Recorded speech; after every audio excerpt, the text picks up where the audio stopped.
Fala pessoal, beleza? Mais um vídeo aqui pro canal e hoje um vídeo um pouco diferente. Vocês sabem que agora eu estou com um filhotinho de husky aqui em casa, o Luffy, e ele está exatamente com 96 dias. E nós estamos apresentando a ele sons diferentes, lugares diferentes e as pessoas daqui também, né? Para que ele possa se acostumar. E eu quero compartilhar com vocês alguns desses momentos. Então esse vídeo eu vou mostrar para vocês como vai ser a reação dele ao se deparar com o violão e com o som dele. Vocês já sabem também que eu sou músico, que eu toco violão, que eu canto, que eu também toco contrabaixo, né? E eu quero compartilhar esse momento. Eu quero ver se ele vai gostar, será que ele vai uivar, será que ele vai ficar com medo, receoso, vai ficar eufórico? Bom, se vocês querem descobrir, assista o vídeo até o final. E se você já gosta de conteúdos como esse, já deixa o seu like, se inscreva no canal e ative as notificações para receber sempre um aviso quando tiver novos vídeos por aqui. Então, bora pro vídeo!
Aí pessoal, menos uma corda.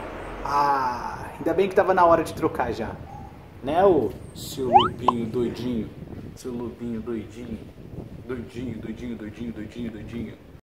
É, pessoal, então é isso. Vocês viram só, ele ficou meio receoso, depois ele chegou, ele foi de novo em cima e desistiu, até estourou uma corda. Mas tá valendo, né, Luffy? Faz parte do processo. Vocês estão notando que ele tá me mordendo, né? Isso é porque eu ainda não comecei o treinamento para tirar isso dele. E aliás, eu vou compartilhar essas dicas para vocês nos próximos vídeos, então fiquem atentos, tá bom? Lembrando que nós não somos adestradores, mas nós vamos mostrar algumas dicas que funcionam pra gente. Tá bom? Então eu espero vocês num próximo vídeo. Até!